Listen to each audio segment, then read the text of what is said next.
meeting of the Board of Ellis County Commissioners will now come to order. Let's stand for the Pledge of Allegiance. I pledge allegiance to the flag of the United States of America and to the republic for which it stands, one nation, under God, indivisible, with liberty and justice for all.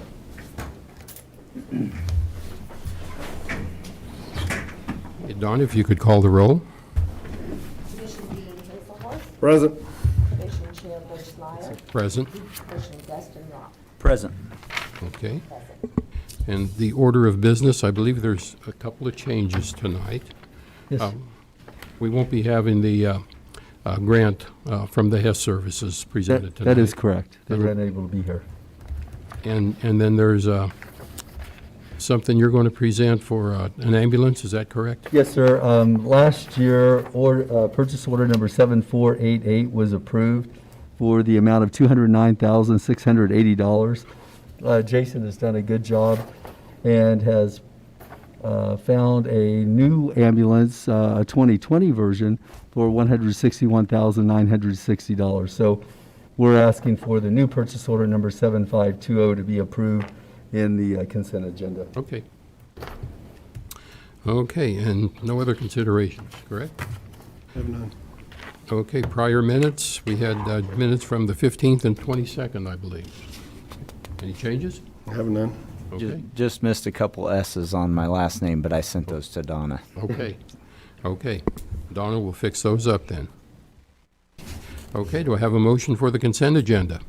I will move we approve consent agenda items A through G as presented and change purchase order from 7520 to $161,960, previously $209,680. Second. We have a motion and a second. All in favor say aye. Aye. Motion passes 3-0. Are there any issues from persons not on the order of business?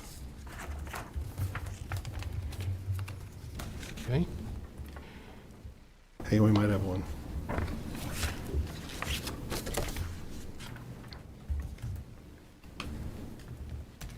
My name's Melinda Frost, and my husband and I manage the fairgrounds, and on behalf of the Fair Board and all the renters out there, I'm sure most of you are aware of last week, got the numbers, that the numbers have been going up. Mm-hmm. And so for the month of August, they let the wedding for last weekend we went ahead and let go as is. Starting the rest of August, they would like it to stay at 50. There's a guidelines that, we're supposed to go by, and then starting in September, total shutdown till our numbers stay down. And I've made a lot of phone calls. We have very upset people. Not fair. They feel it's not fair. They put all their deposits down for everything else. And they have a lot of money involved. And so just speaking on behalf of them of what our plans really are, and I know that Jason said, once the numbers stay down, but at the same token, they're wondering, how long do they have to wait to try to reschedule? Some are rescheduling, some are going elsewhere because there's other venues still open, and that's aggravating to them as well. So I just wanted to come up and present and see what, I don't know if we can go month to month or exactly what we can do, but I feel bad that they've had this plan for how long, and now they're just a total shutdown. Yeah, Melinda, is everything scheduled to the end of the year, or Yes, it has is. been? Yes, it How is. about in the next year? What's it like? Very full. Okay, Yes. so people are booking it up and, Yes. okay. And some are tentative reschedule, even for after Christmas, but we won't know. Are most of those weddings? Most all are weddings, yes. Okay. Yes. Okay, that's discussion we'll have to have this evening regarding this. All right. Okay. Thank you. Thanks, Melinda. Okay, Jason is going to give us an update on the China virus. He asked me, prior to him giving the update, if anyone is in the audience that want to comment about wedding plans or things like that at the county building, if they could come forward and speak first.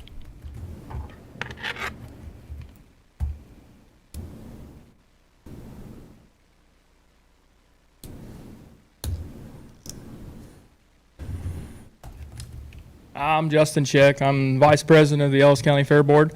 Okay, I got no concerns with wanting to shut the county building down to cancel all the weddings. My only concern is if we're going to shut county buildings down, I feel we need to shut all the venues down. We're serving no purpose of saving cases of coronavirus if we're going to be moving them just to a different venue.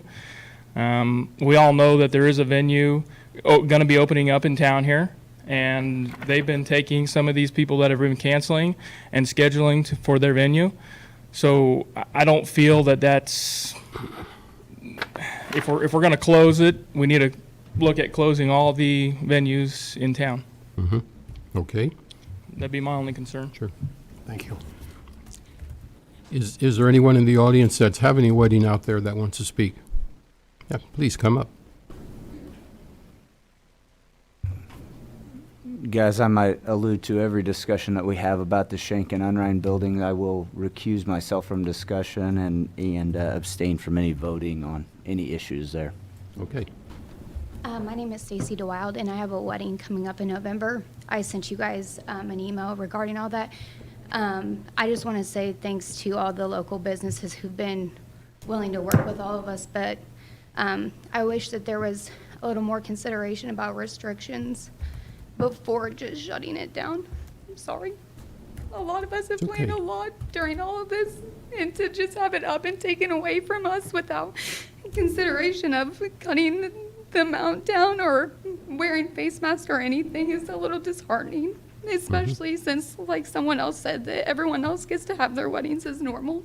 I just wish you would just take in a little consideration that maybe we could try some other things before just automatically shutting it down for the rest of the year. I appreciate it. okay. Thank you, Stacy. Is there anyone else? Okay, Jason, do you want to give us an update?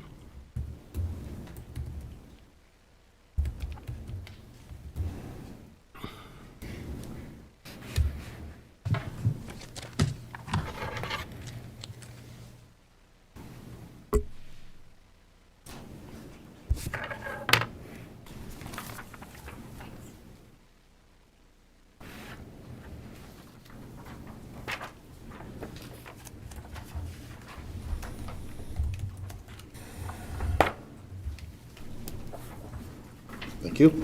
Oops, sorry.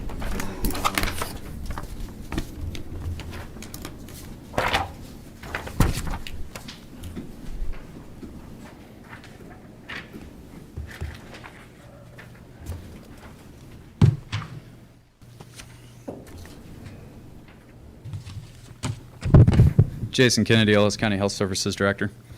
So we'll go through the COVID update before we address some of the concerns that people have over the Schenck and Unrein buildings. So as of today, we have 5 new cases. That brings our active COVID-19 cases up to 20. Active hospitalizations. Active hospitalizations is just hospitalizations of Ellis County residents. We will not report the hospital's numbers for them. So that is 1 of an Ellis County resident. Recovered cases is 114. You will see a discrepancy in the positive tests and the total number of cases. That's because we have probable cases that never had a confirmatory test but are still considered a case. There's negative tests of around 2,500. That brings us to 5.2% of positive. Now the important number is the 7-day average percent of positive, which is 7.2%. We'll talk about that here in a second on some charts, but that has been in decline really since our peak around July 18th. Total deaths in Ellis County, thankfully, stays at 1, and that brings our total case count to 135. As we look at this numbers, I'll bring up one more. We did start, rather than doing press releases every 3 days or every 2 days, we did go to an online portal. This can be accessed at our Ellis County Health Department website. Click on the COVID-19 data, and it brings up this page that has the same information that you just saw before you. We're actually working on updating this portal to include some testing site information and a little more information for the public, but we're working towards that.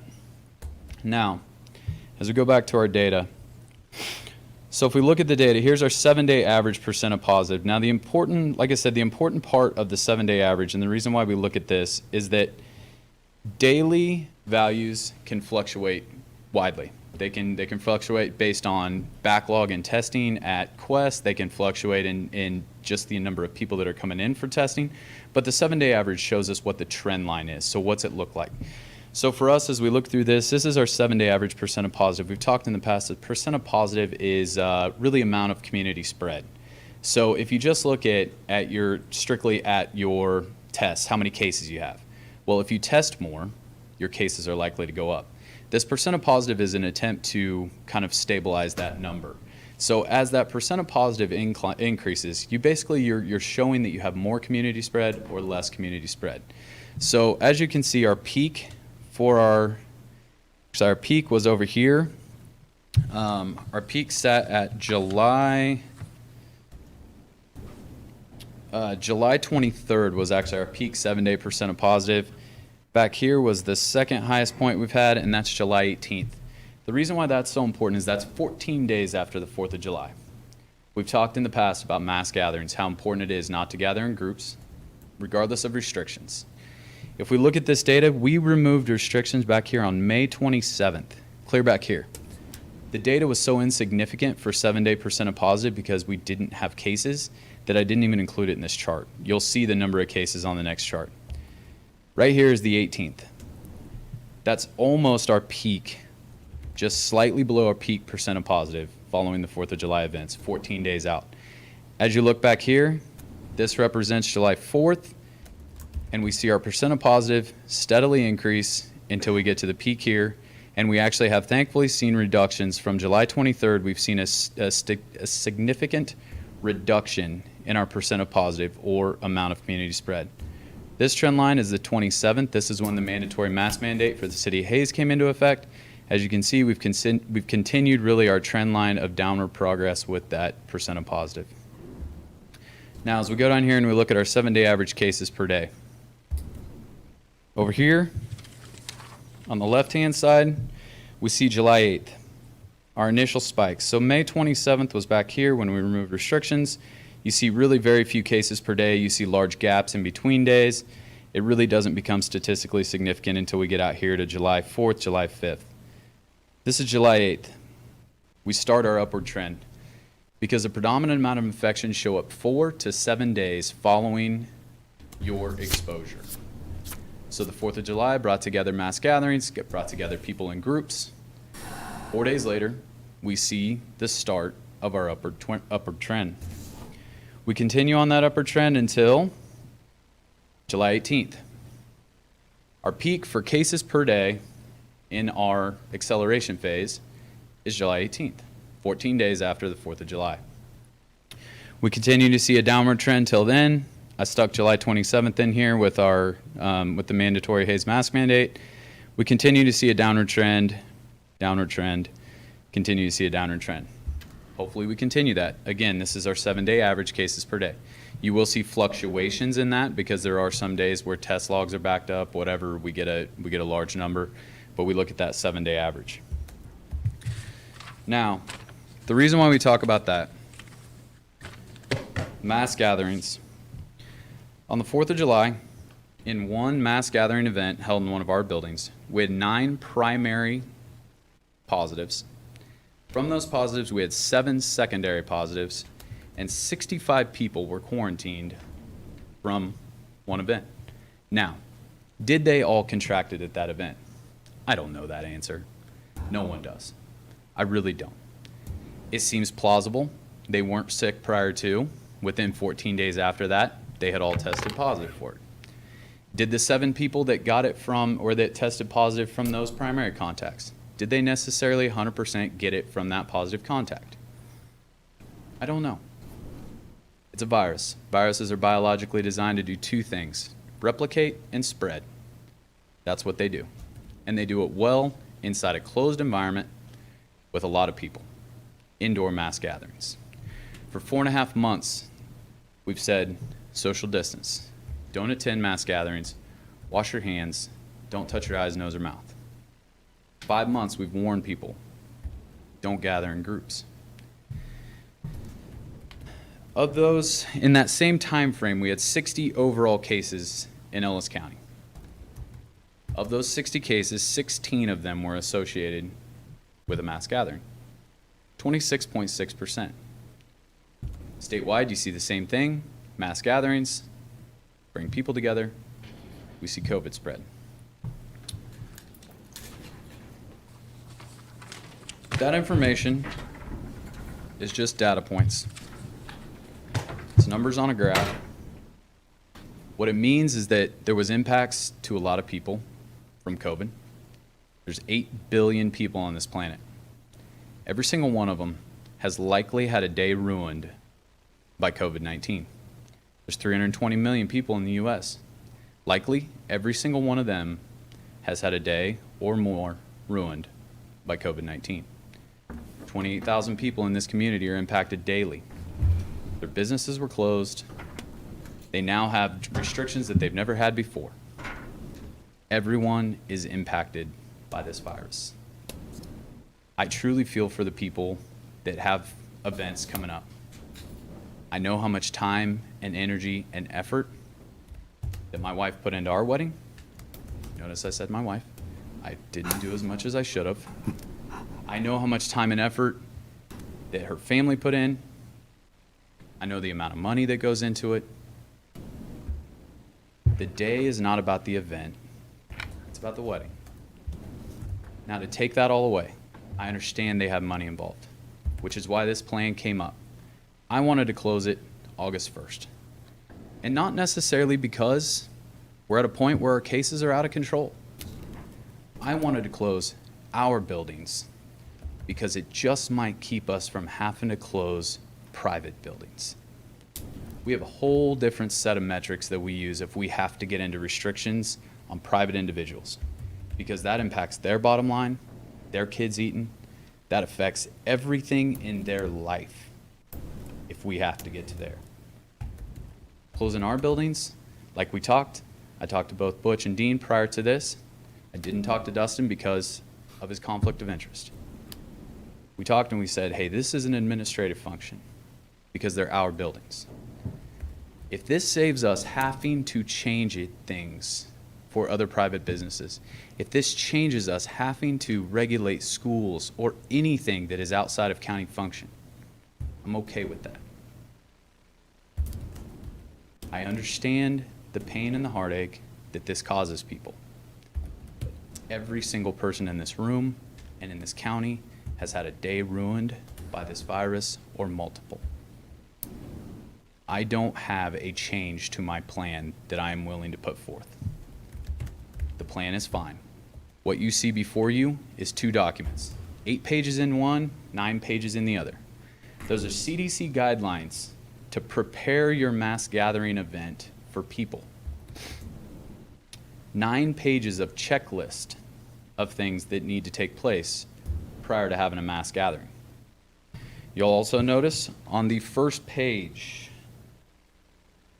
bulleted points, low risk, more risk, higher risk, highest risk, halfway down the first page. Low risk, virtual only activities, events, and gatherings. More risk, smaller outdoor and in-person gatherings in which individuals from different households remain spaced at least 6 feet apart, wear cloth face coverings, do not share objects, and come from the same local area, community, town, city, or county. Higher risk, medium-sized in-person gatherings that are adapted to allow individuals to remain spaced at least 6 feet apart and with attendees coming from outside the local area. Highest risk, large in-person gatherings where it is difficult for individuals to remain spaced at least 6 feet apart and attendees travel from outside the local area. Most events that I've ever attended out there fall into the highest risk category. People go there to gather, they go there to socialize. That's what the point of it is. I do not want to get into the game of trying to enforce any kind of restrictions out there. My plan from the start was to close the building until after flu season so that we don't have coupled viruses in a mass gathering situation, and we're providing appropriate notice to people now for the event. Now, I know that doesn't give the people in August appropriate notice, but it helps in September. It's pretty decent for October. November looks great, and December gets tons of notice. We got to pull the plug somewhere. We got to draw the line in the sand. There's no way to gather in groups safely and mitigate your risk to zero. Jason, you said you're looking at, you wanting to close that building until after flu season, which would probably occur about the end of February, something like that? March, February, end of February, March, somewhere around in there, usually October to March or November to the end of February. And then we could open it up again, if the numbers are okay. So I'll tell you what I've seen from the start of COVID, is we give arbitrary numbers that give you some amount of hope, and then we yank it out at the end anyways, and we say, oh, it's just not great. So I'm not willing to commit to any date. Mm-hmm. My point is to close it until we get to a point where COVID has either, we have a vaccine, we've mitigated the risk, we're able to say, hey, everybody can go back to pretty much normal life. I don't know when that point is, but that's my intent with those buildings. And currently, you want to close that at September 1st. It should be closed. That is my goal. Okay. I have a question for Commissioner Ross. Because you have a venue, are you doing anything in your venue to try to mitigate the risk of a social gathering? Well, my event venue is not open yet. Okay.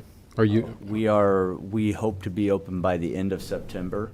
Mhm. My building is quite a bit smaller than the Shank and Unrein buildings. We have discussed lessening the amount of people that we would allow in there, where we'll get likely a 300 person rating for our max capacity, and we possibly won't allow that amount of people in there. You know, it's hard because it is a private business. The idea of it being closed means extreme financial hardship for me, my family, my investors. So from that perspective, I know it's a different decision for a county that has a $22 million budget. I can assure you the Rhodes household does not have a $22 million budget. But I am sure we will do as much as we can. But to answer your question, we are not open yet, so I do not know what those factors will be. And obviously, we're always at the risk of a mandate from the governor or things of that nature that could affect our business. Well, I know it's been said already that it doesn't make a lot of sense to close up our Shank buildings if we're not closing up all the venues. And I can let everybody know I'm a really, really, really long ways from doing that. That's just, they'll have to drag me kicking and screaming before I'm going to close up private businesses. And I think Jason's concern is, let's set an example, kind of a thing. We can mitigate risk in some county buildings. We should probably do that. I heard Jason say another thing, and I believe under your plan, the last couple of weeks of August, you want to require attendance at 50%. Yeah, and I will be honest, there is zero justification to the 50 number. Mm-hmm. I picked it because it's enough to have your maybe close immediate family that could gather, but it's not so many that we're getting back into what's the point of doing this at all. The reason that the phased plan happened, because I did hear from people that they were upset that they didn't get appropriate notice. I agreed with them. Mm-hmm. It was, like I said, I really wanted to close it August 1st, but there was a couple 100-person wedding that next weekend.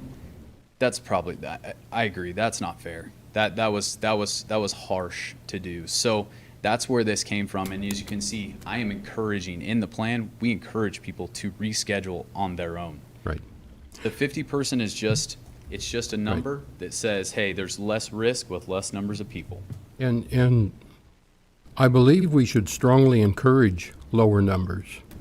But if we're going to require it, then we have to enforce it. And that opens up a whole nother can of worms, Commissioner Hazelhorst. Oh, yeah. I do not want to send law enforcement out to any venue and have them confronted by people to threaten to close down or kick people out of a venue. So I think One of the things we should eliminate right away is a requirement. We should just strongly encourage people to keep their people to a minimum who gather at these events. Whatever that minimum might be for whatever event, that's not for me to say, but it's something people should try to reduce. They should also try to reduce the elderly population as best they can. I know if we close this thing up, if we close these buildings up, it's going to ruin days for some people. If some people go to these events and get ill or worse from it, that's a lot to have on our conscience too. So, you know, we like you say, we do have to draw a line in the sand somewhere. And Commissioner Hazelhorst, do you have any comments about this?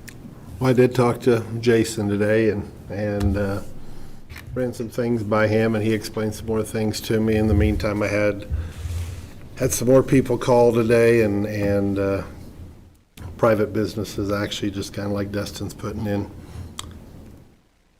And I guess at the end of the day, one question I want to ask County Councilor is, if we draw up a contract and say Butch is renting the place, he's having 200 people there or whatever, in that contract, can you state that the county cannot be held liable if there is a COVID case come out of there, that you understand you are renting a building from the county, you are also taking any and all liability into that? Would you care to comment on that?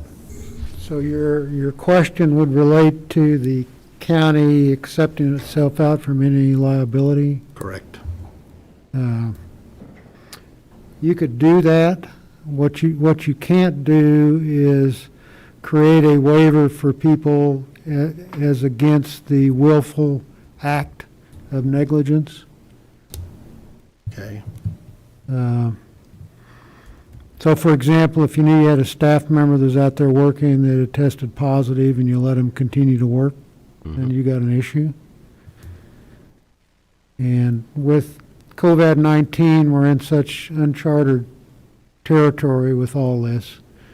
You know, and it's difficult to prove, as Jason has said, exactly where somebody may have contacted the I mean, you could virus. be a carrier for weeks. I mean, actually. Well, and that's one of the primary things, because you can be a carrier and be asymptomatic, so the proof would be so difficult to ever determine exactly where somebody would have contacted the virus, but Because we do have community spread. Yeah. There's no question about it. yeah.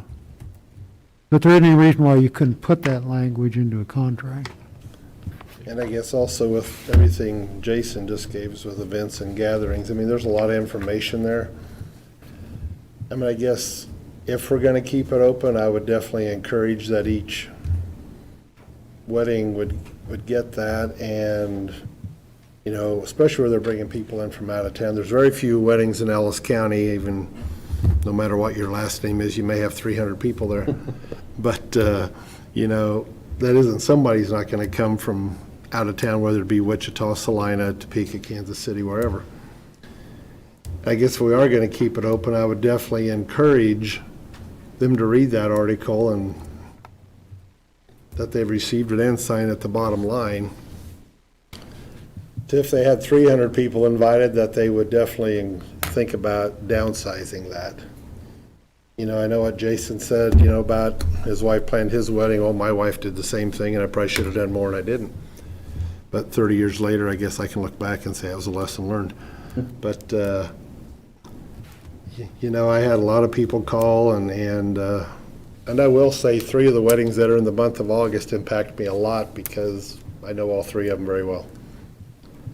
And one of them was very, very understanding. The other 2, as they, God bless the little bride, as she cried her eyes out talking to me for about 20 minutes. You know, I understand where she's coming from. She's put her whole life into planning this day, and it can be taken away in a second or in a minute. But I understand that too. I also understand the risk that Jason's talking about. If we get 200 or 300 people and we get, like the last big wedding, we had X amount of cases come out of there, whatever that number is, 20 or 30 cases. I also understand that very well, and it puts us at risk.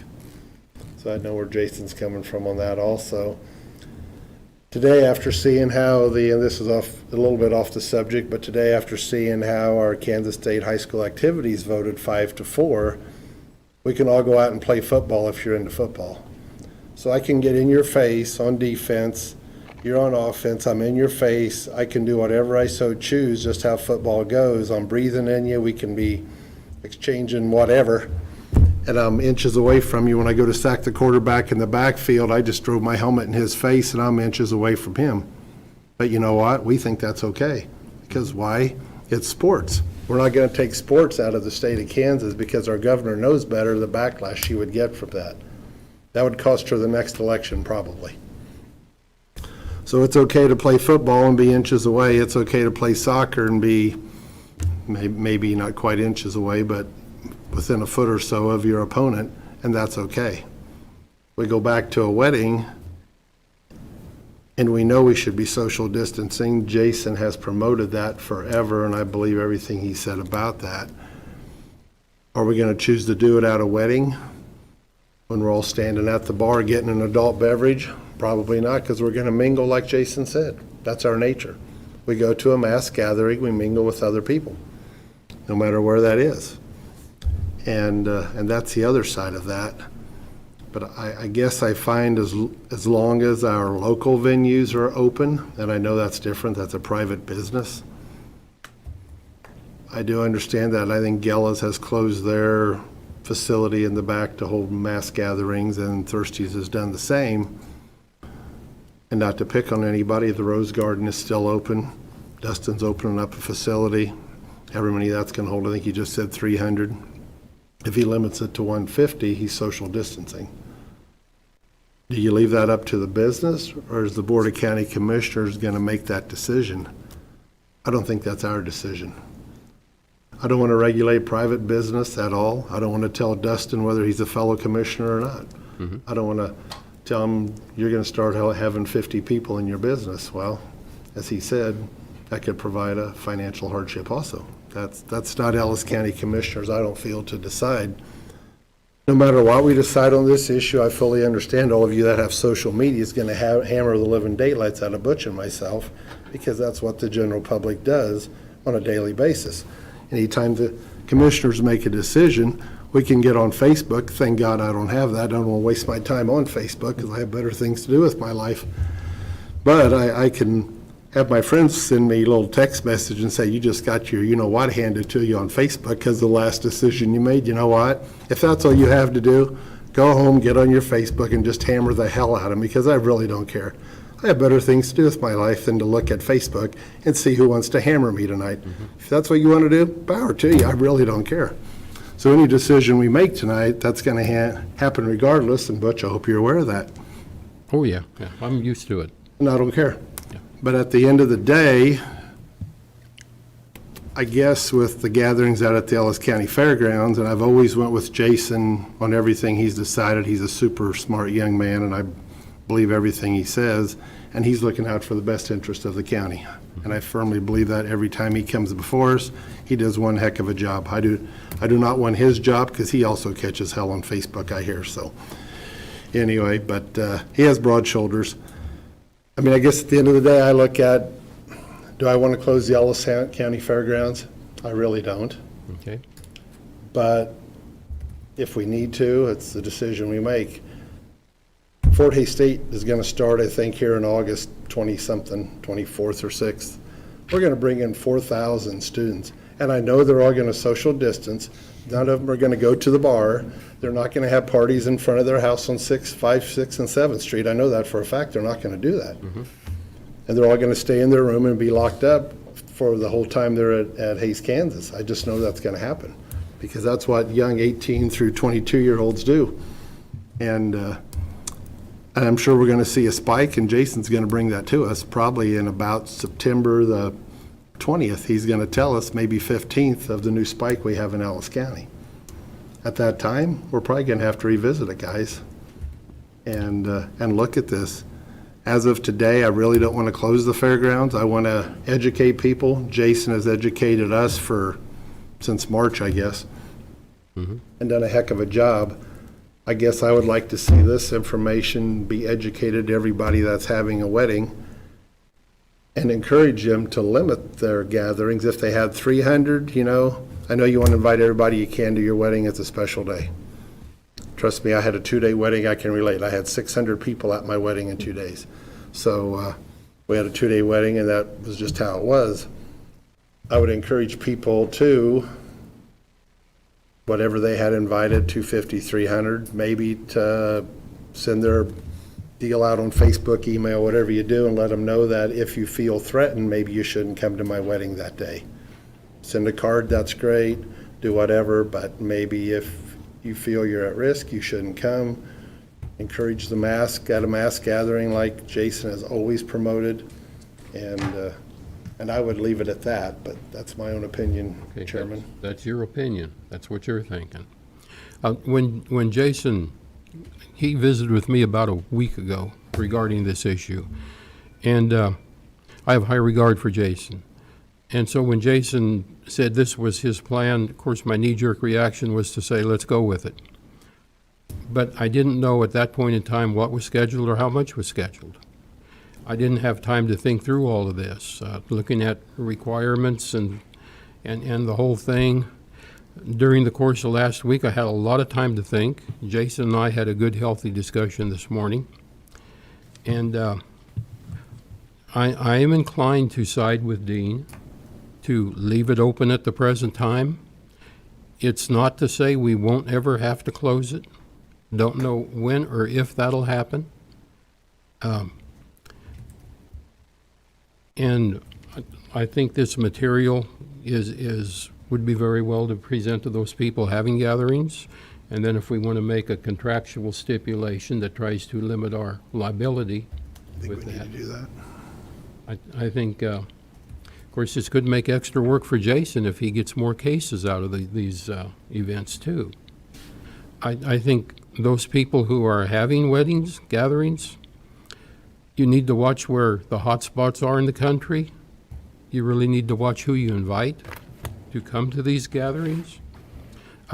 It wouldn't make a lot of sense to invite people out of Florida and Texas right now. It just wouldn't, because they could well be bringing virus into the community. And it's not wise to look at the elderly. You know, I understand grandma and grandpa might want to be there, but that doesn't mean great uncle and great aunt should be there because of their increased risk. So, since Dustin doesn't want to have a say in this, I suppose Dean and I will say let's stay open at the present time and just see how this thing goes. I guess I think too, Butch and Jason, I mean, I really think we do need to monitor it, and I know Jason monitors it 24 hours a day because he doesn't sleep, obviously.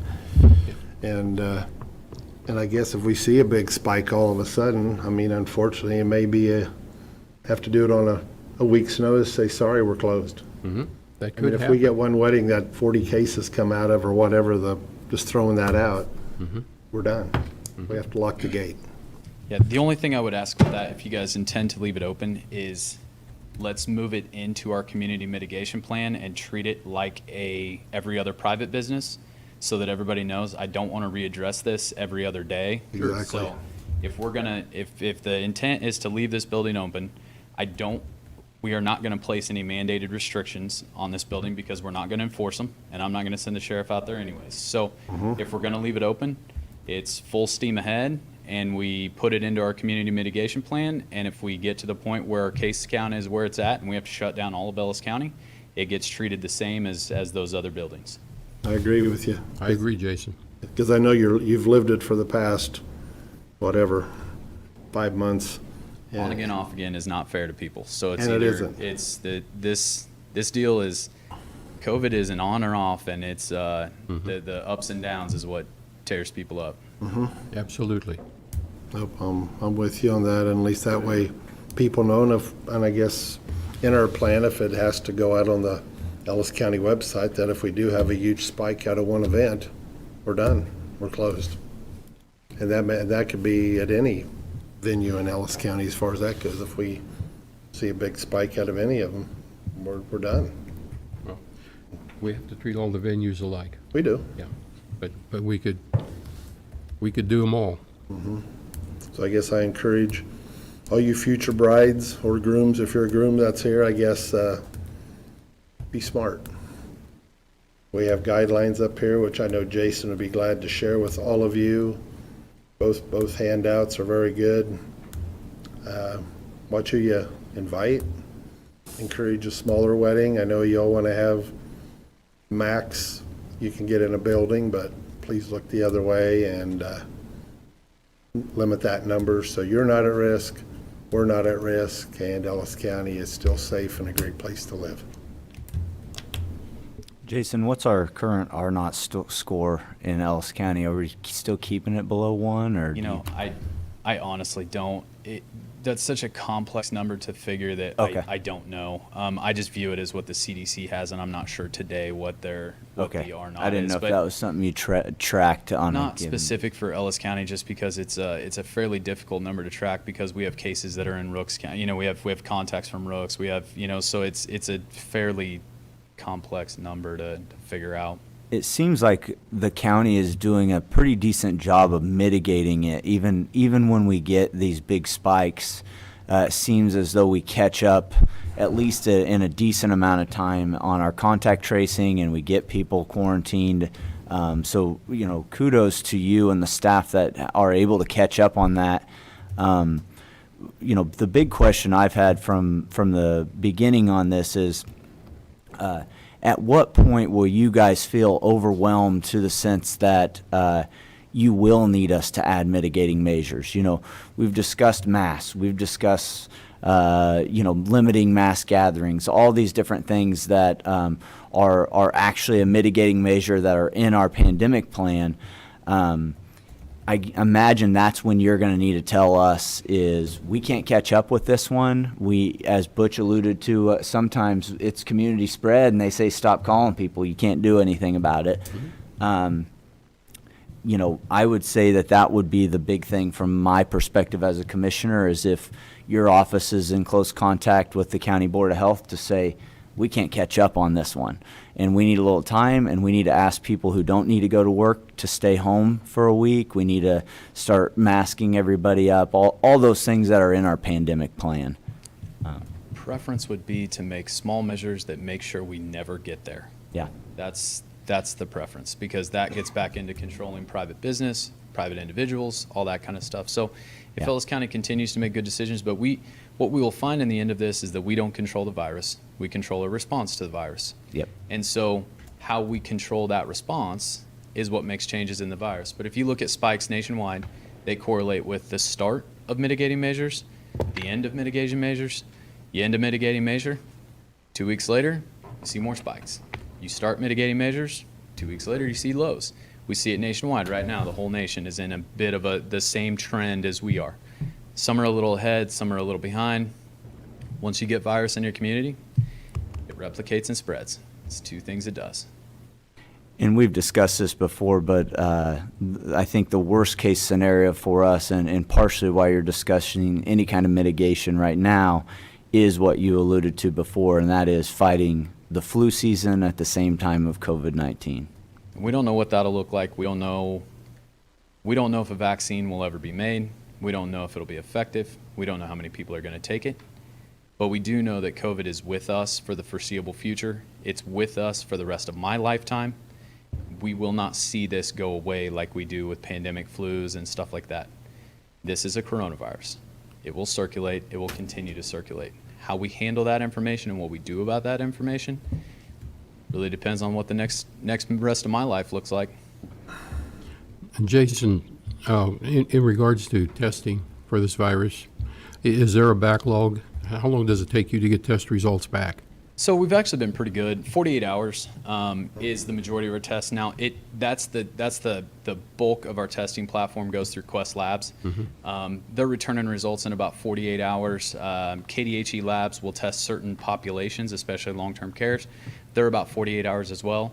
There are some testing platforms that are taking 7, 10, even 14 days. We see it across the nation with backlogs. We did get notice today from Quest Labs that they got a huge dump on Sunday, and they're not sure they're going to be able to dig out for like 7 days, somewhere around in there. So there is starting to be some issues with return time on testing. We have the testing capability, or we have the sampling capability. We have the material to take the sample. It's when they run the test at the lab that they're having those backlogs and those jams. Well, if we get into a situation where it's 7 or 10 days before we get results, then our surveillance is really going to deteriorate from that point. There's little point in doing it. There is no surveillance at that point. If you get a test back 10 days later, the person's already out of their isolation period. So Sure. it's at that point the isolation, the contact tracing really is a futile effort. But we've been pretty good. Like I said, we've been returning up to date. Our tests have come back in 48 hours, and contact tracing has been completed in 24. So within 3 days from test, we generally have people that are at least know and are hopefully maintaining their quarantine isolation status.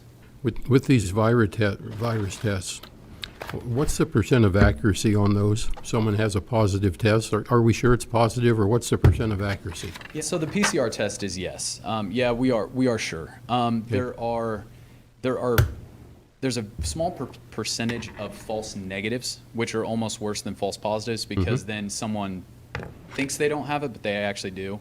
Extremely small percentage, less than 5% with the PCR platform with the nasal swab. They are highly specific for COVID-19. So if you're positive for a PCR test, you have COVID-19 viral material. What they don't show us is active or inactive virus. So you could have conceivably had it 30 days ago. You're actually of no impact to society anymore. You aren't contagious. You can't affect anybody, but you still test positive on a PCR test. You can do that for up to 90 days following your infection. So the limitation of the PCR testing is that we don't know active, inactive. So that's when symptomology comes into effect. So that's when we use your symptoms. And as far as the contact tracing, it's 10 days after onset of symptoms, 10 days post-test, or 72 hours post-fever, which is longer, is what we use for isolation for the positive. And then with contact tracing, it's 48 hours prior to onset or test or whatever. So that's the people that we call that say, hey, were you within 6 feet, 10 minutes? And then we put them into quarantine and isolation. But Okay. at some point, going back to your point about when we use community mitigation measures, at some point, you wait too long, and then your mitigation measures don't work because there's too many people that are infected, and you can't slow it down or control it anyways. Now, that's a fairly significant difference from where we're at now to where we get to that point. And so hopefully those changes in between are what keeps us from ever getting to that point. Okay. Can you tell me a little bit about rapid testing? I've heard of some of these, obviously organizations with quite a bit more money than Ellis County government has, but say the NFL, these 15-minute rapid tests, how effective are those? What's my biggest fear from COVID-19 is not necessarily the virus itself. It's the idea that we're throwing entire groups of people into quarantine for 14 days and them not going to work, and the economic impact, the emotional toll. My small business, I try to be more careful than a lot of people, because without Dustin Roats at my business, it doesn't run very well. I can tell you that by the sales numbers on vacation when I'm gone. So, tell me a little bit about that rapid testing, and then, I think that's probably been the best point that anybody's made to me about any of these mitigating measures, is to help our economy survive. I would love to, and honestly, we have enough grant funding that we could set up our own lab. The problem is we can't get the reagents. So we can buy the machines, we can have people to run them, but we can't get the actual material that's needed to actually take the sample and place it in the machine. We have the machines right here in town, but I'm not sure how Major League Baseball can get them, but we can't. Okay. But we can't get them. We have tried. We have called labs. We have tried to partner even with Hayes Med. We've tried to partner with First Care Clinic. The money is there from the federal grants, from all that kind of stuff, but there's really not much use in spending all the money on buying the machines when you don't have the material you need to make them actually effective and to take that sample. So we would love to have, I would love to have rapid testing on site where we can just run people through, or even if we have a quarantine isolation situation, we can actually take those people that are contacts, take them in, have them tested in 15 minutes to an hour, and they know. We could do rapid testing on campus as far, especially in the dorms. We look at our mass gathering situations. We look at our schools that are starting to open. That kind of stuff makes sense, but we can't get the material to make it happen. So there's some sort of bottleneck in the material that you need, not necessarily the machines or, yeah. And we have no control over it. It is allocated at the state level to certain areas, and then I think it's even allocated to the states from the feds at some point, and it's one of those deals where there's not a dollar figure you can put on it. You Yeah. just can't get it. It's, I'd imagine at state government level, even county governments like Johnson County or into places like where the Royals play, it's a huge economic impact for them to make sure that very high-paid Major League Baseball players, whether they know or not that they have the coronavirus, more than small business owners in downtown Hayes. So We have the platforms available in Ellis County.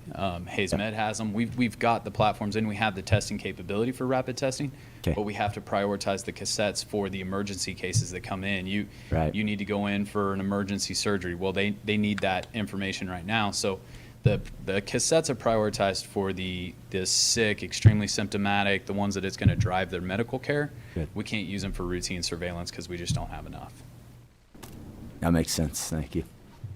Okay, any other questions, Dean? And one other comment, Chair. You know, we had a lot of outside events this past month in Ellis County. We had Ellis County Fair, and I don't know if Jill wants to come up and talk about that, but she always likes to be in front of a mic. But we had over 7,000 people attend the Ellis County Fair in that basically 6 days, 7 days. We had no cases out of that. So also with weddings, if you want to have an outside wedding, you know, out at the fairgrounds, you know, we're probably not overly against that if you want to bring people out. And Jill, would you like to talk about the fair? I know it was a big event for Ellis County. Sure. Jill Fawnenstill, Ellis County Fair Board President. We implemented lots of extra precautions and hung signs up. We sanitized, disinfected. We put a lot of extra efforts into place just to reduce or prevent COVID from spreading. Inside the building, we spread things out, wore masks when needed, handed masks out the main events, did whatever we could. I feel like it went well. It's an outdoor gathering, so I think that helped with it as well. But overall, you know, our numbers were down a little, of course, but I feel like it went fine. You guys all did a good job, all your staff. You guys all did a great job. I mean, 7,000 people for the week, and that's probably being conservative, but Yeah. you know, I mean, you guys did a great job with that. I attended out there, and I mean, they did everything she said, and there was whatever you needed. I mean, it was there. And I think you guys made a great decision on shutting down that indoor activity in our Shank and Unrein building. I feel like that's probably the only place at the fair where might not have good airflow, and every time I try to walk through there, I feel like I do sit and talk to people for 10, 15 minutes. It's just a perfect opportunity to see people that you don't see very often and then end up sitting there and talking and getting that viral load that Jason talks about. This is how you actually get it.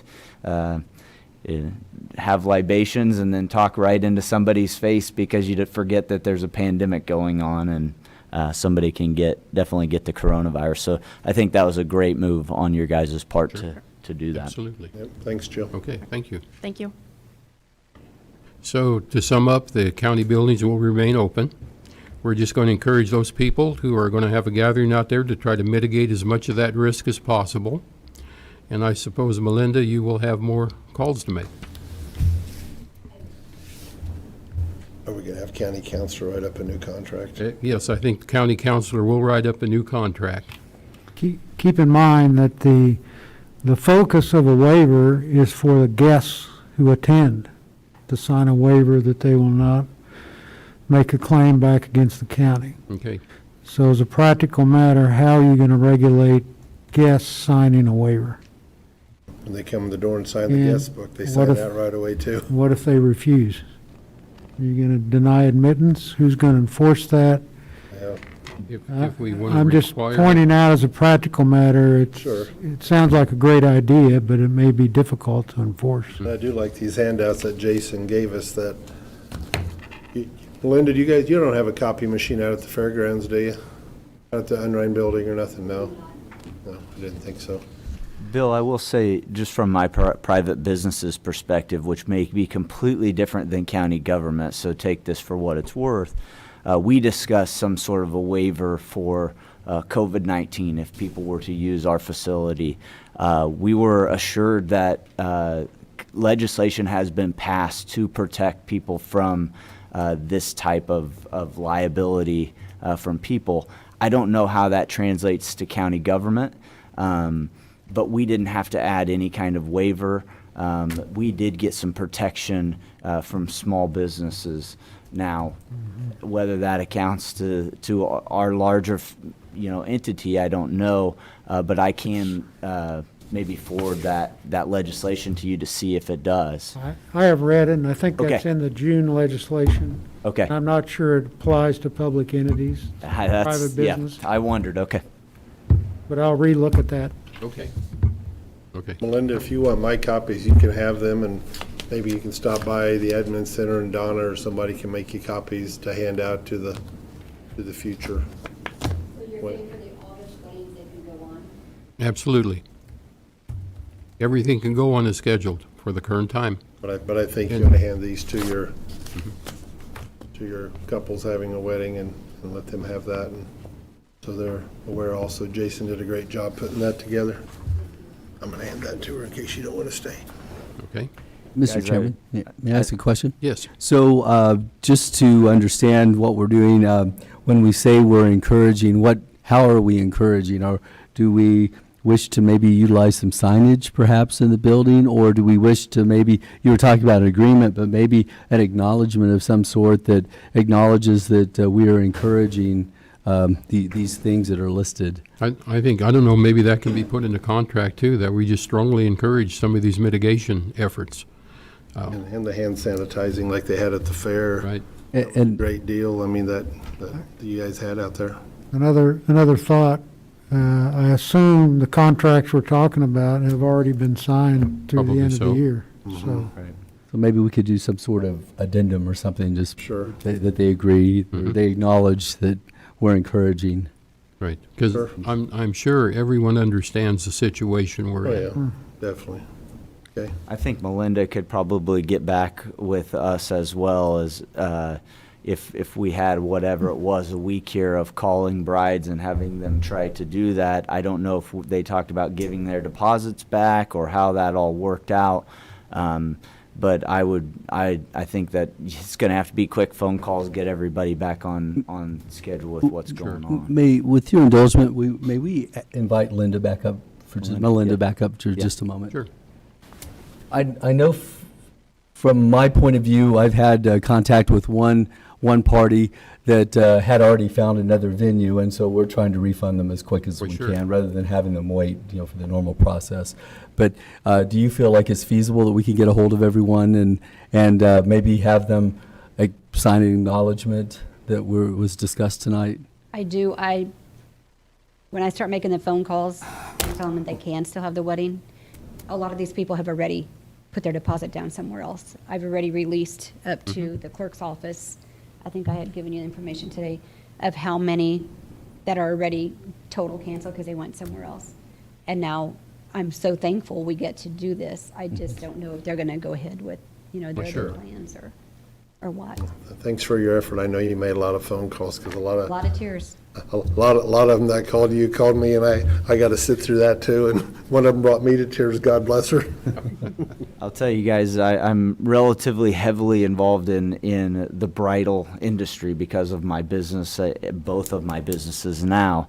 And one of the couples has bought engagement rings from me, was going to have their event out there, I believe, this weekend.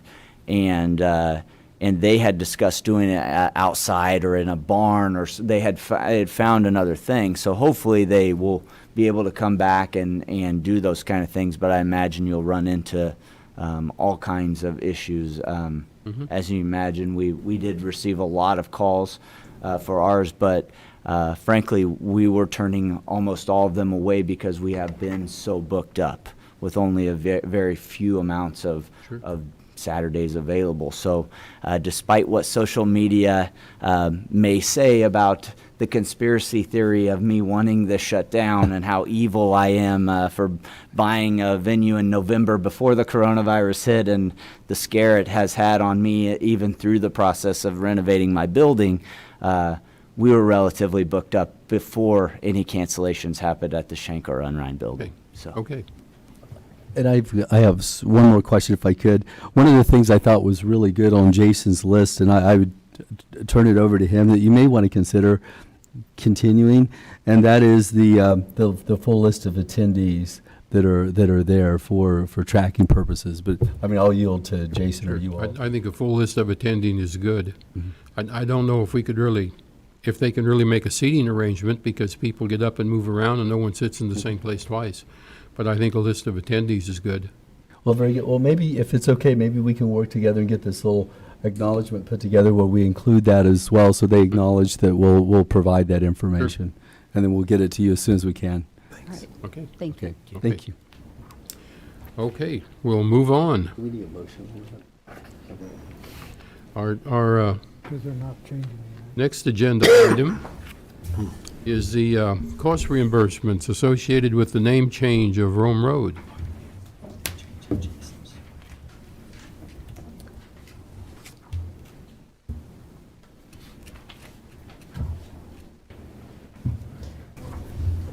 Okay.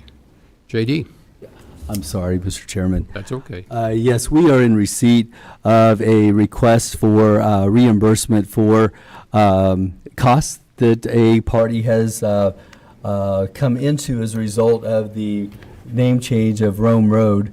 I made a notation that there was, at the time that you all discussed this, that a $200 donation was given to the cause, as well as a GoFundMe page was set up, and the balance as of Friday, I believe, was $690. I believe Mr. Byrd was kind of behind part of that funding, and maybe has visited with one or more of you about he's willing to put some more contribution toward that. But we do have a funding request from just one party already that was quite, it would take up the chunk of that money that we have set aside so far. And so I guess I would ask for you all for direction on how you'd like for us to proceed, is what policy you might like to have as we move forward and get more. Well, I understand that the individual has a business out there, which is why some of this is more costly than just a residence. And I believe we all three got a letter from Mr. Byrd, or an email from Mr. Byrd, that really vouched for this man's character and the need for this change too. So, I'm not opposed to doing that. I'd like to hear from my other two commissioners here. I think we kind of need to set a limitation on that. I mean, and maybe county councilor can tell us, when we did all the 911, change all the signs and all the road, all that, and everybody to change their address for that. Did the county back in the day do any reimbursing for any of that? I have no idea. I can't help you with that one. I don't either. I mean, I can't imagine the county. Well, this one, what you're doing though is you are in charge of dispersing private donations, essentially. So it'd be your discretion on how you wanted to handle it. I mean, one thought might be to wait and see what other claims you have submitted, so you know what the total amount is. Okay.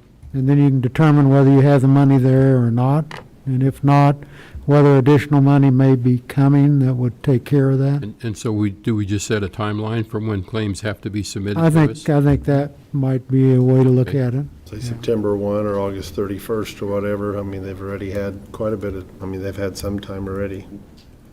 So, Commissioner Rolfe? Yeah, so a couple of questions. It appears that a lot of this is from personal checks, I believe is what they had changed out their personal checks. So I have no problem with that, but in due diligence, and honestly, I have zero problem with private money and how we don't deal that out.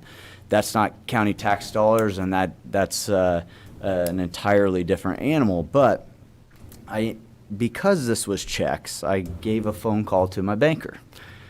And I said, you know, I just have never, even if I moved or things like that, I've never really updated my checks because of the move. I asked him what policy was at a bank if say your checks do not say the proper road name on them, and you would like to get that changed. He alluded that there are very few banks that care what is on the top left of that check. It can be completely blank, the road can be wrong, the name could be spelled wrong. What really matters is that routing number, that account number, and what you wrote on it, and whether or not your signature looks right. So as far as reimbursing for checks, I think that there should be a policy that we have, just so we don't get into you know, pushing down the road of everybody on Rome Road deciding now is the best time to get a lot of new checks. And this was the suggestion he gave me, which I think is good. If they have checks that have Noose Road on them, bring them to us, and we will buy those checks. Now we know how many they had. We're not buying a whole bunch of brand new ones for them, even if they were on their last 2 Noose Road checks. And it can be fair to the taxpayers as we get into that taxpayer money, and we can know for sure that we're reimbursing them with the amount of checks that they had. The other idea was, let's at least let their bank put a letter that says we need their address to be correct, whether it be a business, and that might be more important on a business, although I am a business owner too, and I don't think my bank cares at all if I move my store and keep my checkbook. So I think that maybe is the risk that we run by just blanket reimbursing these things. If they would bring us their checks, show us how many they had, and they want to replace them, whether it's our discretion or not, at least we're replacing the amount that they had, and or buying theirs and disposing of them so they can take the money to buy them however they want. The other nice thing is, as I go through here, there are things you can do to checks to make them more expensive. So we might be buying checks that don't have, for say, an animal on them, or have some sort of donation to the Humane Society that I don't think the taxpayers should be covering. And so if we buy checks that have that, I think we adjust that reimbursement because they're expensive checks, but I don't think we blanket pay for checks with that. Okay. And as I said, I made my $200 donation to help with the signs, but as soon as this gets into taxpayer money, I think we are very serious about how we reimburse it. And until then, I think that Mr. Byrd has decided he'd be willing to try to raise more money as we get into some of the more arbitrary expenses like signs. I know we all have stuff like that at our houses that might say our road name or things like that. Those can get rather expensive, and I just think the taxpayers might be a little bit upset with paying for a new nice sign at somebody's house if it wasn't something that at least us three got to look at and make a determination about. Business signage is definitely one I hope that private donations can help us cover, because it is a tough thing on a small business to have that kind of expense just kind of come out of nowhere, especially during the middle of COVID-19. So Absolutely sounds good. Mr. Chairman? So, yeah. If I might throw in one more point. So when When I received the request, I called the gentleman just to find out. He was ramping up on what was happening with this particular matter. And he also indicated beyond the checks that he also anticipated a couple of signs. One is a stone sign and one is a metal sign.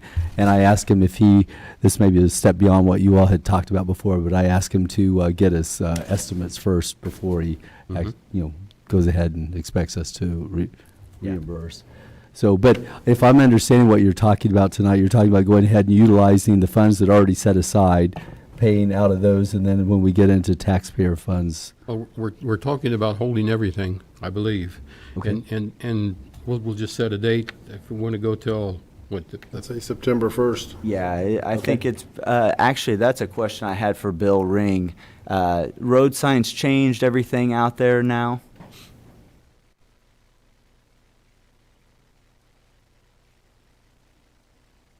Good evening, Bill Ring, Director of Public Works.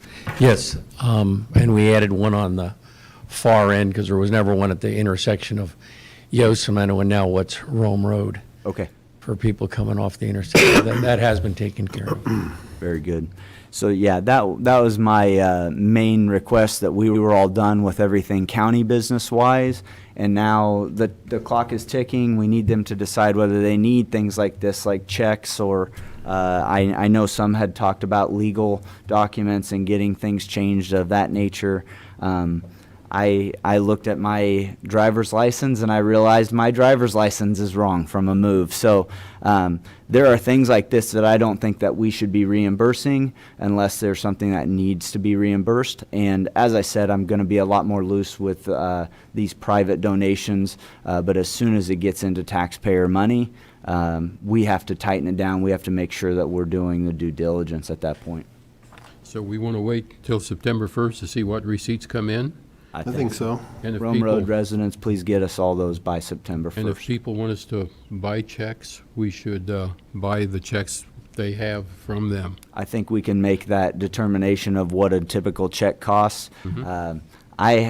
Any checking account I have doesn't really have costs for checks, so it's a little bit different animal for me, but I hope that's the case with a lot of the individuals on that road too. But also I think that they could just use their checks till they're gone and then make their change. So, Okay. Okay. Thank you very much. thank you, Bill. You're welcome. Moving on. Appointment to Planning and Zoning Commission, Mason.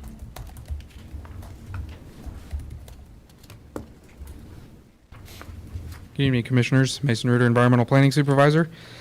So back on June 15th, we came before you to let you know about some expiring terms. You reappointed one of them that evening, and we had an open position. As of July 30th, there was only one applicant, Mr. Mark Brackney, rural Ellis County. He lives in the City of Hayes' extraterritorial jurisdiction currently. We are requesting this appointment at this time so we can fill the position before the next scheduled joint planning meeting on August 26th, and we can do our board reorganization then. Mark Brackney is here if you would like to ask questions of him, or I will take further direction from you. Okay. Gentlemen, any questions for Mark or for Mason? Well, we could get him up, or we could ask him a lot of questions. Right, Mark? Mason, does this fill up the committee then, the Yes, planning we commission? will be full back at 7. Okay. Okay. Would you like a motion? Okay, make a motion. I move the commission appoint Mark Brackney to a 3-year term expiring June 30th of 2023 to the Joint Planning Commission. I second that. We have a motion and a second. All in favor say aye. Aye. Motion passes 3-0. Thank you, Commissioners. Okay, next is a conditional use permit. Mason. Mason Reuter, Environmental Planning Supervisor again. We have this evening before you a conditional use permit for Midwest Energy for a substation. I believe Dave McDaniel, our zoning chair, is here. He will go over a little bit of the information, and I think we have a representative from Midwest Energy here. He's here if you have any questions beyond what we answer for you. Good evening. David McDaniel, Chairman, Joint Planning Commission for Ellis County. We're here for two things this evening. The first is a conditional use permit, number 2019, for an electrical substation. Nathan McNeil appeared on behalf of Robert and Gloria Von Lintel. I believe you have all this information in your packet, so I'm not going to spend a lot of time on that. I just want you to be aware that all the applications were filed properly, all the fees were paid properly, the signage was posted, the area people were notified if there were any in the area, and there was no protest in the beginning, and the protest period ended July 22nd for this particular CUP. There were no protests on this. Be advised, as always, you can approve our recommendation of the committee. You can approve of conditions that you attach. You can disapprove it, or you can kick it back to us. Gentlemen, questions or concerns? It looks like Nathan's in the audience. I don't know if he wants to, is he back there? I don't know if he wants to speak to this. I was actually at the zoning commission. I don't know if he has anything to say to the matter. I don't have anything to add. Okay. Okay. Okay. I have nothing. Okay. Do I hear a motion? I move that we approve CUP 2019 to allow Midwest Energy to construct a substation located near the intersection of Vincent Avenue and Chatola Gold Road in rural Ellis County, as the zoning regulations have been followed and approved by the Planning and Zoning Commission on July 8th, 2020. Second. We have a motion and a second. All in favor say aye. Aye. Motion passes 3-0. Okay, gentlemen, the second thing tonight is to put before you a vacation of a plat. VP 2018 is the vacation of a plat on Arapahoe Estates. The intent of this owner's ground has changed, in his opinion, or he wishes to have this plat vacated. Again, all the proper applications were filed, all the fees were paid. They came before our board and discussed why and how they were going to do this. The signage was posted, the staff has taken care of everything they needed to, and it was unanimously approved by our Joint Planning Commission to approve this, and now we present it to you. Again, you may approve with conditions, disapprove, or take it back to us. Okay. Any discussion regarding this, gentlemen? July 22nd was the protest period. There were no protests filed. Okay. I have no questions, Butch. Okay. I have none. None from me. Okay. Do I hear a motion? I move that we approve vacation plat of 2018 to allow the Arapahoe Estates plat to be vacated, which is located on Homestead Road, approximately a quarter-mile east of Highway 183 and 250th Avenue in rural Ellis County, as the zoning regulations have been followed and approved by the Planning and Zoning Commission on July 8th, 2020. I second that. We have a motion and a second. All in favor say aye. Aye. Motion passes 3-0. Thank you for your Thank you, time, gentlemen. gentlemen. County Administrator Report. Mr. Cox. Mr. Chairman, I think to start off, I will turn it over to Donna to give a little update for Okay. you. Thank you, JD. We're into election mode. Today at noon was the last time a voter could come into the office and vote an advance ballot. Girls said they had around 80. On Friday, I know they had 99. So it's been busy in the office. We do have around 18,188 qualified voters. There's a few in there it could change with other counties that are still processing voter registrations. So we're working through that. So it looks like 11% of our qualified voters have voted as of today, as of today's date. So, people have been very cordial in the process, and we appreciate that. I want to give a great big thanks to Bill Ring, furnishing 4 of his staff to help us put up the polling sites, 9 of them. We started at 8 a.m. this morning. We rent a U-Haul that works really well. They load it full of all the equipment and all the supplies, and we start at Ellis and come this way and end with Victoria. And so it went really well, and Ron and Greg from the Building and Grounds crew helped also because we have some plexiglass protection. So they helped with that. And my staff has done a wonderful job. I commend them highly. So tomorrow, bring your voter ID, and you can vote between 7 a.m. and 7 p.m. And my crew's ready to go. There's the board, I hope there's no cancellations because it was a challenge to get enough election board workers. You know, people are very conscientious about the COVID-19, and we respect that. And we'll do everything to protect the voters, the election board workers, and my staff. So get out and vote. Okay.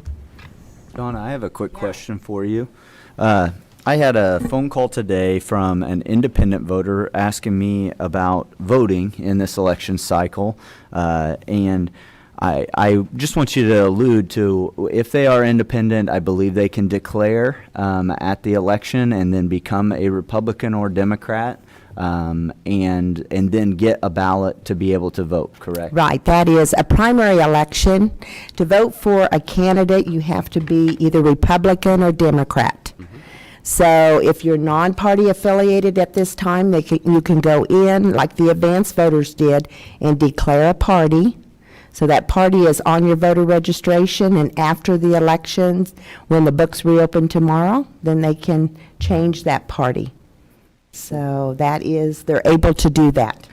But you are not able to change if you are a Democrat to a Republican or vice versa. Right, and we still have questions on that. That has to be done when the primary candidates have to file, so that was July 1st. Okay. Okay. Or June 1st, excuse me, June Right. 1st, yep. JD? Thank you, Donna. A few more things. Also, I wanted to let you know that I was notified today that the construction crews have shown up on site, and they're now working on the elevator at the LEC. So that project has commenced. Also, regarding our bond for the Northwest Corridor, we did get our bond rating back. It's AA-, so pretty good for us. And I also talked to them about the possibility, if we continue to build up reserves, that rating could even go up in the future. So I thought that was good news. I wanted to talk about COVID funding for a little bit with you. So there are actually, before I get into the CARES part, there's actually two other sources of revenue that our county is going to be realizing. One is CDBG CV program that we have been awarded of $132,000. And this is for economic development grants and also to cover meals for folks. So that is a funding stream that's going to be coming into the county probably after we're through the CARES process. Then that will be the next thing that we will begin working on. And you might recall from past experiences with CDBG, it's a very long, drawn-out kind of process that requires lots of paperwork and that type of thing. So it is the complete opposite of what we're having on the CARES funding, which is very quick and out the door. And then we also, FEMA PA grant that we've applied for would be about $125,000. And what we can utilize that for is some of the expenses that we are submitting under the CARES Act. The FEMA PA would cover some of that. They would cover 75%, again, up to $125,000 for us. They would cover 75% of the expenditures. We would have to provide a matching 25%. So we can utilize funding from the CARES bucket to cover that part. So our initial numbers that I'm going to share with you in a little bit include that at 100%, but with the idea that we're probably going to be able to back off 75% of it to this FEMA PA grant. And also Darren was in contact today with Colin Buelzer from the city of Hayes, and the city is looking at doing something similar as well. So they'll be able to offload some of their needs as well. So there's been an absolute flurry. Donna's had a flurry of election stuff. At the same time, we've had a flurry of CARES stuff going on at the same time. We've had, I can't tell you how many Zoom meetings I have participated in. We both with the state and county association of county administrators, and then also with our own think tank that we have. We're meeting via Zoom. And I think you all know that we've established an email address for folks to reach out to us at elliscares@ellisco.net. We, Mike, well, Darren, I mentioned him a moment ago. He's done a phenomenal job of doing a lot of data entry for this. Also, Mike did a great job kind of at the last moment putting together a portal for us on our website where folks could go to apply for funding, and then also building the back end of that so that we would get the information. And he did a really good job on a very short notice. I appreciate that. So we've done that. I do want to tell you about one more source of funding that is coming down the road before I get into where we are with CARES. There is a round 2 that the state is working on now. They have done some preliminary announcement on this round 2. It will involve funding that will go not through counties, but directly from the state, but will go to folks around the state for public health, for economic development, for connectivity, and for education. So some of the things that maybe are including in our portion could potentially be included in the round 2. But the state is encouraging us to go ahead and take care of the local needs now where it can be controlled, and then if folks are left out or come up short, then they can apply in round 2 is kind of the idea behind that. So today on our Ellis Cares program, today at noon was the deadline. We have had 106 applications have been submitted for direct aid. Of those, the amount that has been requested is $1,408,267,494. Say that again? 1 billion with a B. That's what I thought you said. Now, if we throw out the ones that are probably ineligible, that brings us down to 8,267,494. So that has come in. We are anticipating the Zoom group is going to be meeting on Wednesday to discuss next steps. I have already been in contact with each of you, and thank you for being flexible and being able to meet on Thursday, August the 13th, for taking up the matter of the program so we can submit it by the 15th. The time frame is just incredibly short on this whole application process. Can we get something from either you or Darren that maybe asks what everybody's requesting out of this $8 million on the spreadsheet or something? Could we get, Yeah, so we can review that before the 13th, so we don't show up on the 13th and we have $8 million worth of requests for $5.7 million? Sure. Well, what the think tank group is going to be doing is going through these, and what I kind of anticipated maybe happening would be to break these down so you would have different groups. So, for example, of that 8 million, 435,000 was in public health and safety, and then 547,000 was in governmental needs. 1.1 million was in educational needs. 1.2 million was from nonprofits, and 4.9 million was from for-profits. But what I think needs to happen is some additional culling, and that's what the group is going to take up. One of the ideas that's been kicked around a little bit, and again, the group will talk about it on Wednesday, is perhaps utilizing an entity such as a group like Grow Hayes that already does business applications, for-profit applications. They do loans usually, not necessarily grants, but they have an application form already, and they go through a process where they take a look at the impact on the community and do that type of step. So I'm hopeful excuse me, that we can bring you a balanced proposal before the 13th, and so that you can take that up, and then of course you get to make the decision on which way we go. But that maybe will make that a little more palatable than just the whole thing as a big dump of because you can ask for anything, I suppose, but what is a valid request, and what can we afford to do? Okay. So, but I can certainly give you whatever you'd like in the meantime. So I think that's kind of where we are with that right now. And of course, I've got it broken down into some additional categories like aging and basic needs and public health and those types of things as well. But today was just a close, so all these are just preliminary. We anticipate getting the data confirmed tomorrow, and then out to the committee and have the committee meeting on Wednesday morning then.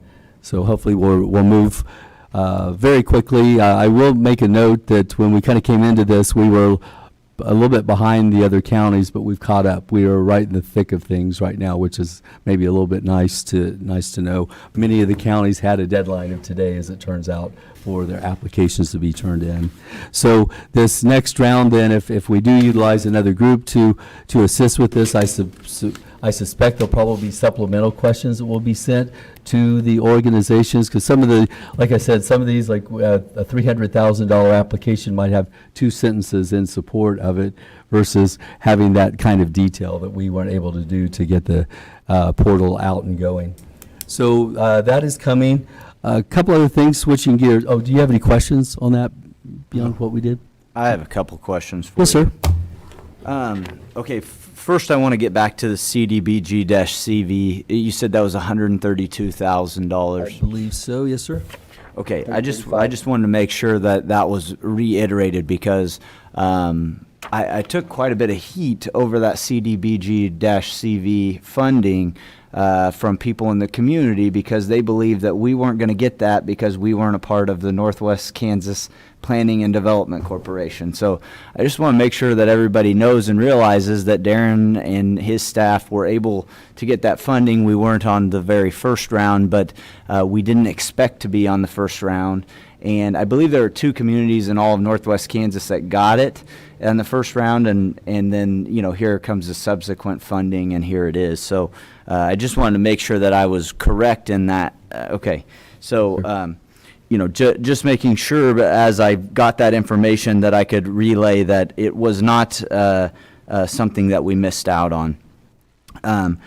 Next, okay, you've discussed Grow Hayes being a part of how this money is funded or sent out to entities, or are you suggesting that Grow Hayes be the portion of this $2.9 million of for-profit funding, potential for-profit funding? Is that your suggestion for their involvement, or is it in us actually deciding? Where no, you all make the decision on who's funded. No, I think the idea is that they would assist with going through and putting together a list of recommendation on how this could best be spent.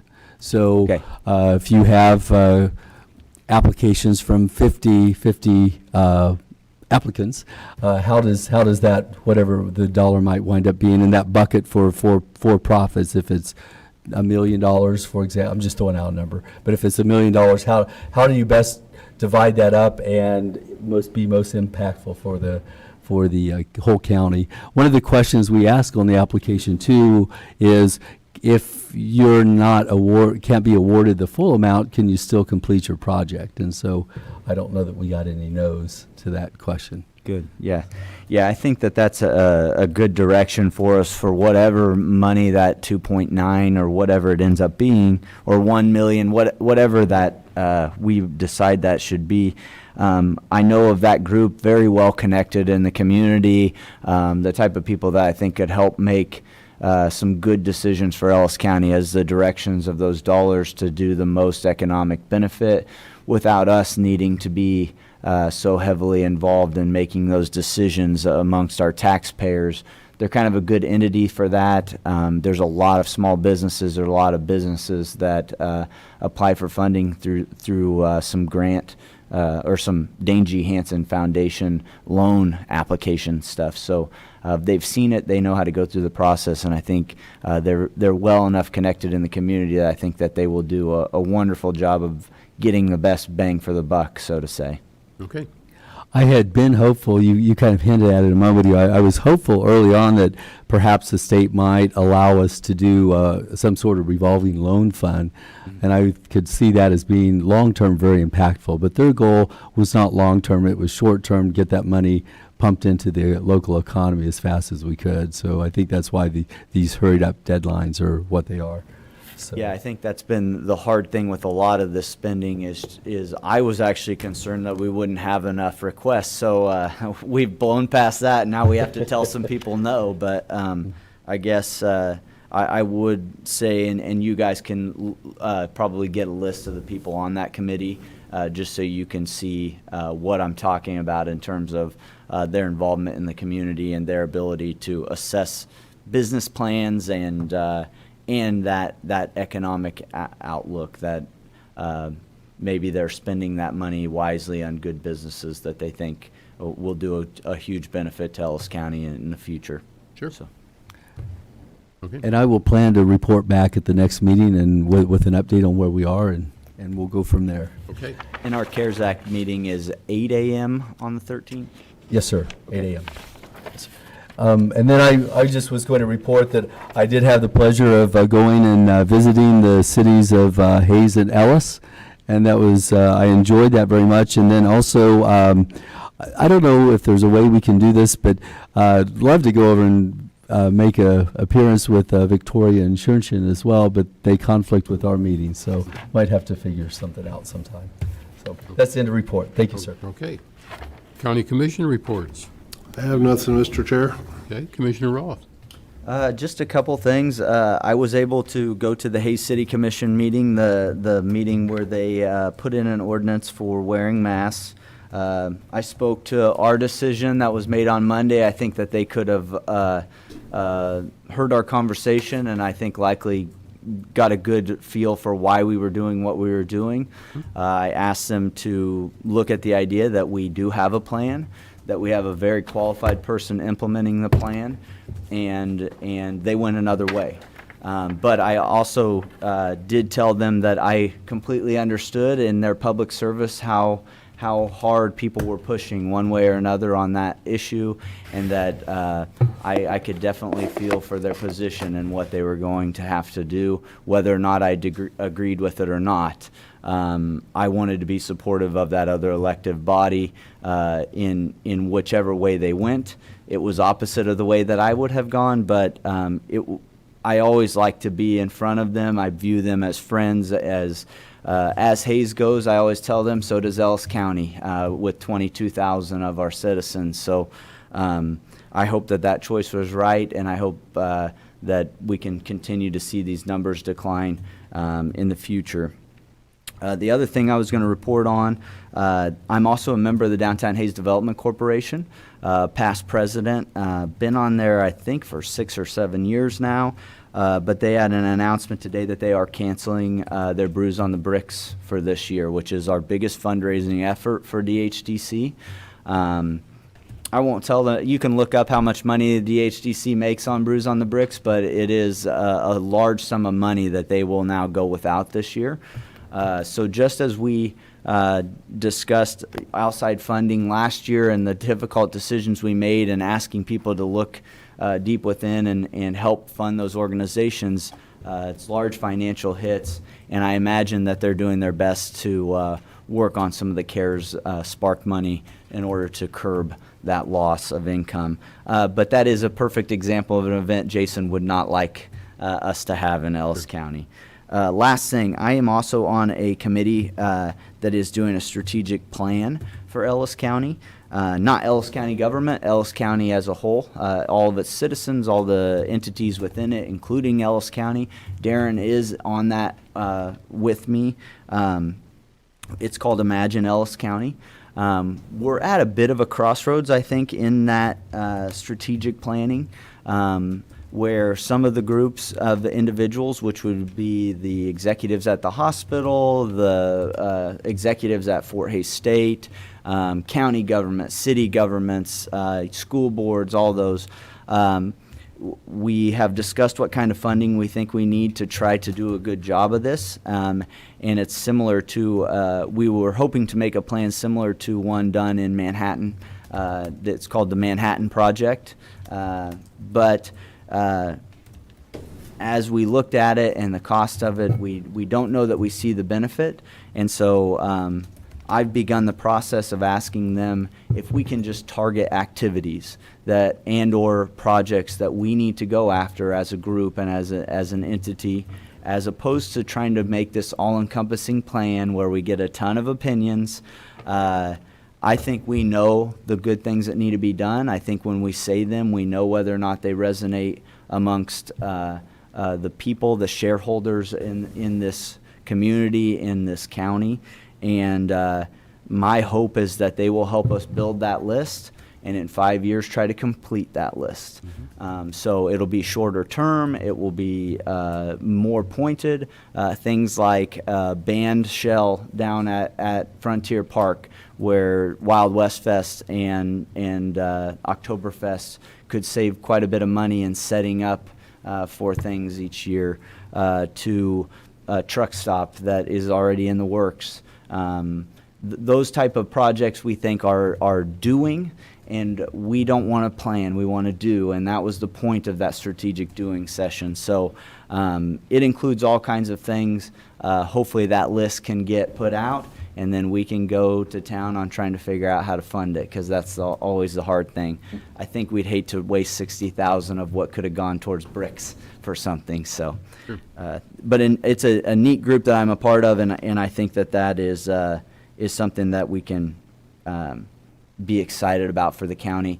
If anybody would like to be a part of that group, let me know. It's getting quite robust now. There's quite a few people, and therefore at some points you start losing the effectiveness of the group.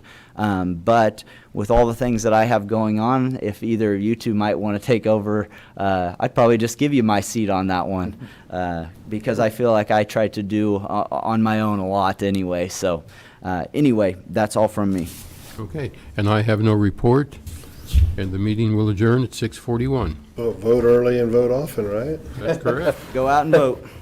But best of luck to all the candidates that are still here. I guess Sherry left us, but other than that, Carrie and Neil and Dustin, I guess that's it. Yeah.